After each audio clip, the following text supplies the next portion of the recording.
Les utilisateurs de téléphone, accompagnés de représentants du Conseil des consommateurs de Thaïlande, TCC, ont déposé une plainte auprès de la police mardi concernant des infractions présumées liées à des applications de prêt préinstallées sur leurs téléphones Oppo et Realme. Le groupe, composé d'environ 40 utilisateurs de téléphone, s'est rendu au bureau central des enquêtes pour déposer leur plainte auprès de la police de protection des consommateurs.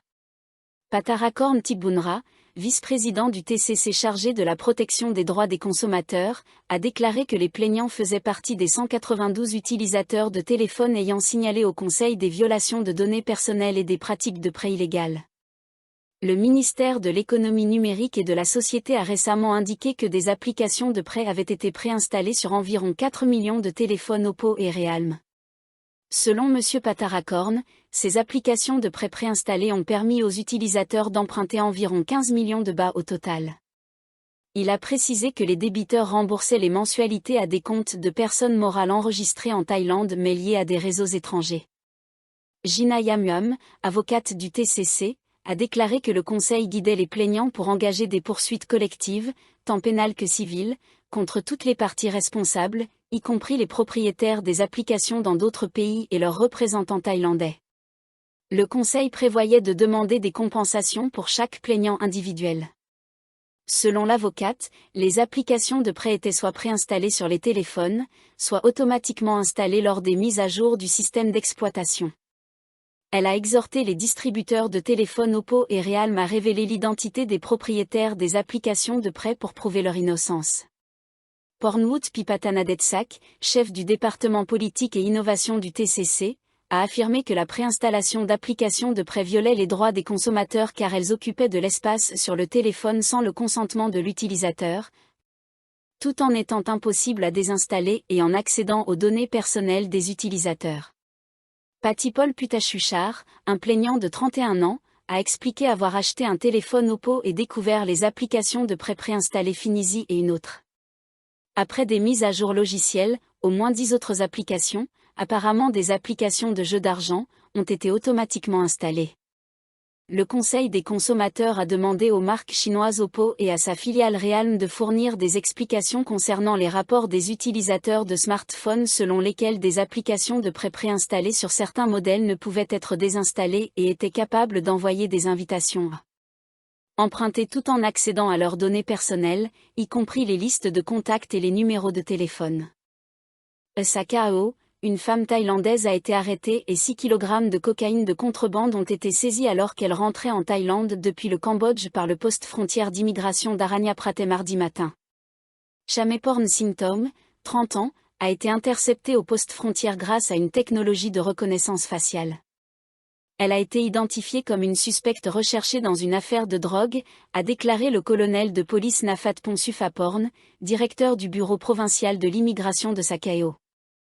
Elle a reconnu être la personne recherchée et a été placée en détention pour une fouille et une enquête approfondie, a-t-il précisé.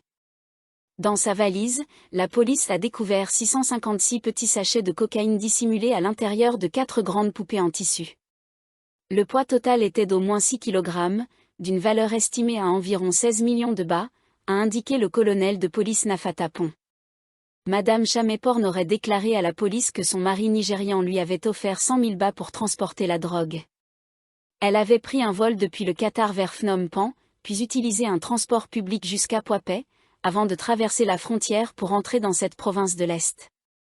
La suspecte aurait également affirmé que 2 autres personnes étaient impliquées dans cette opération de contrebande, dont son mari. Les drogues étaient destinées à la région de Bangkok pour être vendues dans des lieux de divertissement au prix de 2500 bahts par gramme. Le colonel de police Nafatapon a précisé qu'il s'agissait de la plus grande arrestation de ce type au poste frontière d'Aranyaprathe. L'affaire a été transmise aux officiers de la région 2 du bureau des stupéfiants pour poursuite. L'enquête est en cours pour élargir le réseau, a-t-il ajouté. Par ailleurs, 13 personnes ont été arrêtées dans le district de Frakanon à Bangkok ce week-end pour avoir vendu de la cocaïne à des touristes le long de Sukhumvit Road.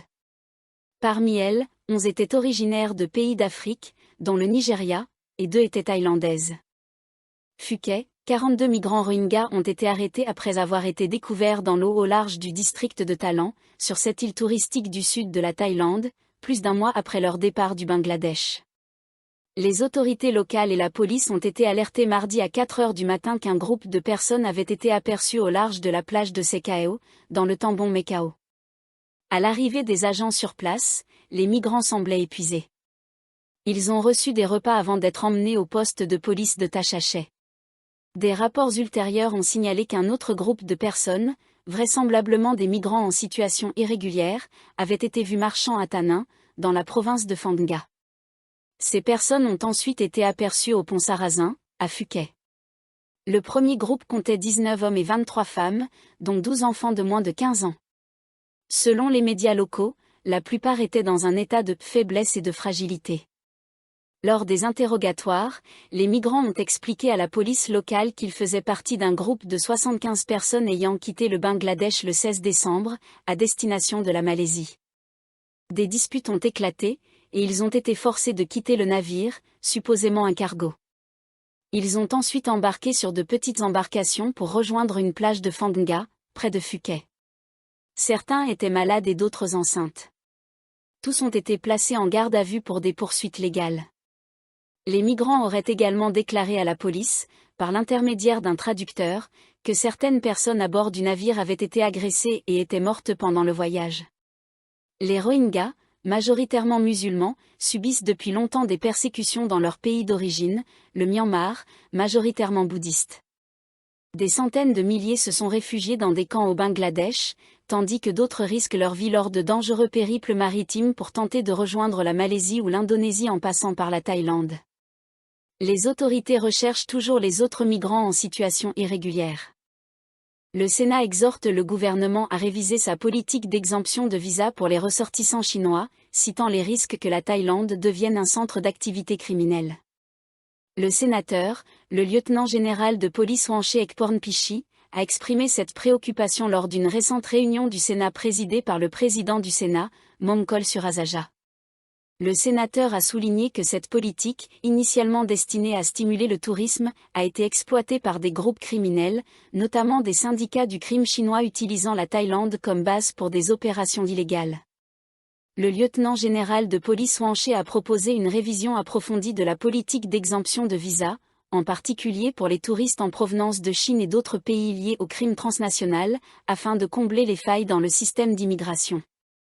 Il a exprimé ses craintes que la position géographique et les politiques de la Thaïlande rendent le pays attractif pour ses activités, surtout alors que des pays voisins comme la Chine, le Myanmar et le Cambodge intensifient leurs efforts contre le crime organisé.